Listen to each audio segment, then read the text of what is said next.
नमस्कार, आप देख रहे हैं हमारा स्पेशल शो सबसे बड़ा सवाल और मैं हूं आपके साथ वक्ता। एनसीबी जमानत पर बाहर चल रहे शाहरुख खान के बेटे आर्यन खान की मुसीबत बढ़ाने के मूड में दिख रही है। ड्रग्स केस में आर्यन को जमानत बॉम्बे हाईकोर्ट से मिली थी, लेकिन उसके खिलाफ एनसीबी सुप्रीम कोर्ट का दरवाजा खटखटाने पर विचार कर रही है और बॉम्बे हाईकोर्ट के जमानत आदेश की जांच के बाद एनसीबी अब कानूनी राय ले रहा है। साथ ही एनसीबी और नवाब मलिक की जंग भी जोर पकड़ रही है। नवाब मलिक और वानखेड़े का केस कोर्ट में चल रहा है, पर फिर भी नवाब मलिक आरोप लगाने से बाज नहीं आते हैं। इसी पर बातचीत के लिए हमारे साथ मौजूद हैं कैपिटल टीवी की न्यूज एडिटर तृप्ति श्रीवास्तव जी। मैम, आपका बहुत बहुत स्वागत है। धन्यवाद। सबसे पहला सवाल मैम, आर्यन की मुसीबतें बढ़ाने के मूड में क्यों नजर आ रही है एनसीबी?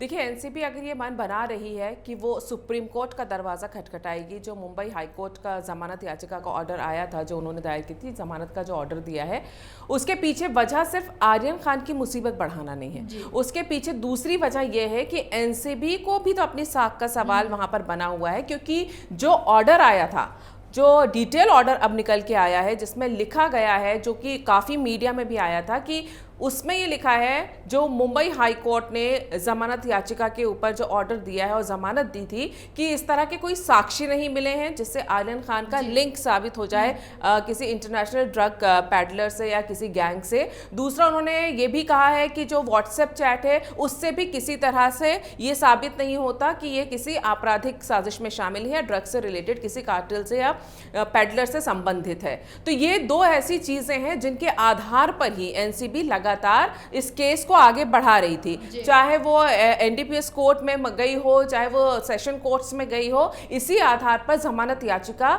एनसीबी ने रद्द करवाई थी आर्यन खान की, क्योंकि आप देखिएगा कि चाहे वो किला कोर्ट की बात हो या फिर सेशन कोर्ट्स की बात हो, व्हाट्सएप चैट हमेशा जज को दिखाया है और ये बताते हुए कि हम इनको सबके सामने पढ़ नहीं सकते। तो कुछ ऐसे व्हाट्सएप चैट्स थे और ये चैट्स मुंबई हाईकोर्ट में भी दिखाए गए और उसके बावजूद जमानत दे दी गई। और फिर मुंबई हाईकोर्ट ने जब अपने डिटेल्ड जो उन्होंने अपना फैसला दिया है, उसके अंदर जो ऑर्डर में लिखा है कि नहीं, इस तरह के इस व्हाट्सएप चैट से साबित नहीं होता कि इसका किसी अंतर्राष्ट्रीय गिरोह से संबंध हो सकता है या ड्रग पैडलर से संबंध हो सकता है। तो ये चीज एनसीबी के लिए एक झटका है, क्योंकि एनसीबी की पूरी साख इस पर टिकी हुई है। लगातार आर्यन खान की गिरफ्तारी को लेकर एक माहौल बनाया जा रहा है, चाहे वो शाहरुख खान के फैंस हों या फिर जो समीर वानखेड़े से चिढ़ते हों, नवाब मलिक जैसे लोग। ये साबित करने की कोशिश लगातार की जा रही है कि आर्यन खान को गलत तरीके से गिरफ्तार किया गया। ये भी कहा जा रहा है कि एक्सटॉर्शन का मामला था, शाहरुख खान से पैसे लेना चाहते थे, इसलिए ये सब हुआ।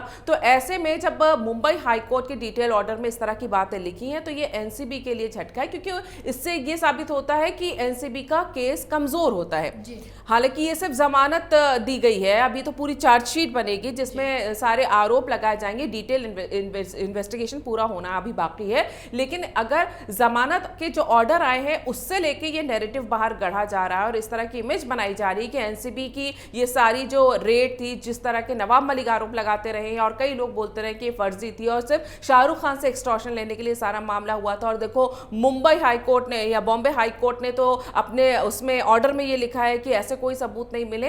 तो ये चीज जो है ये एनसीबी के खिलाफ आगे चल के जा सकती है और यही वजह है कि एनसीबी अब लीगल एडवाइस ले रही है। वो सुप्रीम कोर्ट में बॉम्बे हाई कोर्ट के इस जजमेंट के खिलाफ जाएगी जो जमानत दी गई है। अब इसका आर्यन खान के ऊपर क्या असर पड़ सकता है, ये भी एक बड़ा सवाल है। अगर एनसीबी अपने तमाम सबूतों को लेकर और इस जो अदालत का बॉम्बे हाई कोर्ट का फैसला उसके खिलाफ जाती है, क्योंकि बॉम्बे हाई कोर्ट के फैसले के खिलाफ आप सीधे सुप्रीम कोर्ट में ही अर्जी कर सकते हैं, वहां अगर जाती है और एनसीबी ये साबित कर देती है कि नहीं, ये जमानत याचिका, ये जो जमानत दी गई है ये गलत है और हमारा जो केस है वो मजबूत है, तो दोबारा आर्यन खान को गिरफ्तार किया जा सकता है। नवाब मलिक ने आर्यन केस के साथ ही कई तरीके के वानखेड़े पर आरोप लगाना शुरू किए थे और वो आरोप अभी तक बंद नहीं हो रहे हैं। लगना रोज नए नए आरोप लगाते हैं और कल एक और नवाब मलिक ने आरोप लगाया, एक ट्वीट कर दिया था फोटो उनके निकाहनामे का। करना क्या चाहते हैं उनके साथ? देखिए, नवाब मलिक को तो आप सोशल मीडिया पे जाइए, कई लोग उनको ये बोलने लगे कि वो समीर वानखेड़े मंत्रालय संभाल रहे हैं, तो वो अगर अपने मंत्रालय का काम रोज नहीं करेंगे तो फिर शायद उन्हें खाना हजम नहीं होगा। अब वो एक और जो लेकर आए हैं सबूत, रोज रोज सबूत लाते हैं, जबकि मानहानि का पूरा मामला कोर्ट में चल रहा है। आपको ये सारी चीजें सबूत के तौर पे कोर्ट में पेश करनी चाहिए, लेकिन नवाब मलिक कोर्ट से पहले सोशल मीडिया पे आ जाते हैं और कोर्ट में तब जाते हैं जब कोर्ट फटकार लगाती है उन्हें कि आप जो कुछ वहां पर पोस्ट कर रहे हैं उनको लिखित रूप में आप अदालत में दीजिए। उसमें भी आनाकानी करके उन्होंने पेश किए हैं, तो वो उनकी एक तरह से समझिए हॉबी हो गई है। अब वो एक और जो निकाहनामा लेकर आए, वो जो कुछ भी लेकर आ जाएं, आप एक नैरेटिव तो गढ़ रहे हैं समीर वानखेड़े के खिलाफ कि ये है, ये वो है। उससे आप सोशल मीडिया क्या होता है, एक सोशल नैरेटिव बनाने का एक तरीका होता है ना, कि आप आम जनता के बीच में किस तरह की छवि बनाए। अब समीर वानखेड़े को कोई चुनाव तो लड़ना नहीं है कि वो है ना वहां पर वो भी सोशल मीडिया पे कूद जाए और फिर इस तरह से छीटाकशी करने लग जाए। एक सरकारी अधिकारी है, सरकारी तरीके से काम करता है, कानून के दायरे में रहना ही पड़ेगा, क्योंकि अगर आप सरकारी पद पर रहते हुए काम करते हैं, संविधान के दायरे में रहकर काम करना पड़ेगा। तो समीर वानखेड़े संविधान के दायरे में रहकर काम कर रहे हैं, वो अपना अदालत में जाते हैं, वो दौड़ कुछ भी इल्ज़ाम लगाते हैं, वो अदालत में अपना सबूत पेश कर देते हैं। ये सोशल मीडिया पर जो नैरेटिव गढ़ रहे हैं, ये कितने भी ले आए, निकाहनामे पे साइन किया हो, चाहे वो उनका वो 5वीं 6वीं 7वीं क्लास का वो सर्टिफिकेट ले आए हो स्कूल का, उसके बदले में 10वीं का उनके घर वाले लेकर आ गए, जिसमें समीर वानखेड़े का नाम समीर ध्यान वानखेड़े है और ये दाऊद वानखेड़े लेकर आ रहे। देखिए सिंपल सी चीज़ ये है कि जब आप कोर्ट में जाते हैं तो जो कागजी कार्रवाई होती है और जो आपके पास आधिकारिक और सरकारी दस्तावेज होते हैं, और अगर वो उनमें किसी तरह का फ्रॉड नहीं किया गया होता है और वो मान्य होते हैं, तो वही सबूत माने जाते हैं। अब अगर आप किसी भी तरह से लेकर आ गए, आप सोशल मीडिया पे कोई चीज़ डाल रहे हैं और उसके बाद उसका कानूनी तौर पे वो मान्य नहीं है या वो साबित नहीं हो पाता कानूनी तौर पे, तो फिर उसका कोई मतलब नहीं रह जाता। तो जो ये कर रहे हैं नवाब मलिक, जो भी कर रहे हैं, वो सिर्फ समीर वानखेड़े को एक मानसिक तौर पे परेशान करने के लिए कर रहे हैं कि मैं रोज रोज नए सबूत लाऊंगा। उनकी अपनी निजी दुश्मनी है जिसे वो बिल्कुल शिद्दत के साथ समीर वानखेड़े के साथ निभा रहे हैं। अब ये समीर वानखेड़े हैं, ये इनकी अब यहाँ पे हिम्मत देखनी पड़ेगी कि कब तक हिम्मत से इस तरह के आरोपों का सामना करते हैं, क्योंकि इन्होंने कहा था कि कोर्ट जाएंगे, कोर्ट गए भी। इनके पिताजी ने मानहानि का केस ठोकी रखा है इनके ऊपर, उस पर मामला चल ही रहा है। इससे साबित कैसे होगा, ये अदालत के अंदर साबित होगा। तो ये नवाब मलिक जो है रोज रोज नए वो ले आते हैं। एक समय ऐसा आएगा कि फिर इनके ना सबूतों को लोग देखना भी पसंद नहीं करेंगे। नवाब मलिक मानसिक तौर पर परेशान कर रहे हैं, ये मान लिया जाता है, लेकिन क्या ऐसा नहीं माना जा सकता कि ये इनकी नौकरी खाने की फिराक में है कि ये पद से हट जाएं तो उनके दामाद को थोड़ा रिलीफ मिल जाएगा?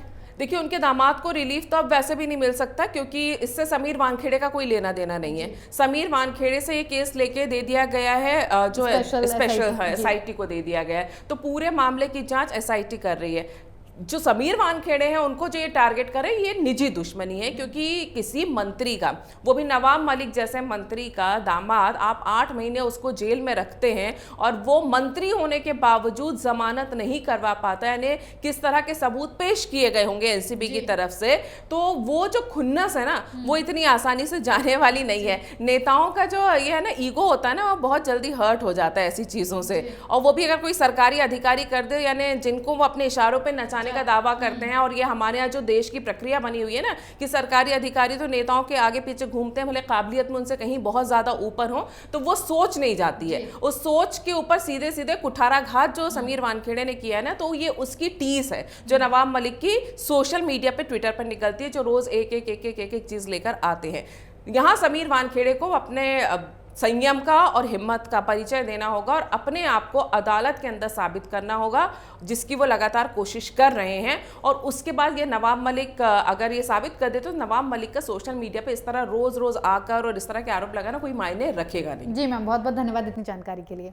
आर्यन खान केस में भी नवाब मलिक ने अपहरण और फिरौती का आरोप लगाया था। नवाब मलिक ने ट्वीट में कहा था कि हाईकोर्ट के आदेश से साबित होता है कि आर्यन खान मामला किडनैपिंग और फिरौती का मामला था। फर्जीवाड़ा अब बेनकाब हो गया है, ये कहने वाला शख्स ही दूसरे कई फर्जी आरोप वानखेड़े पर थोप रहा है। वानखेड़े नवाब मलिक को जवाब तो देंगे ही, साथ ही NCB आर्यन खान की मुश्किलें भी बढ़ा सकती है। फिलहाल दीजिए इजाजत, बने रहिए कैपिटल TV के साथ। नमस्कार।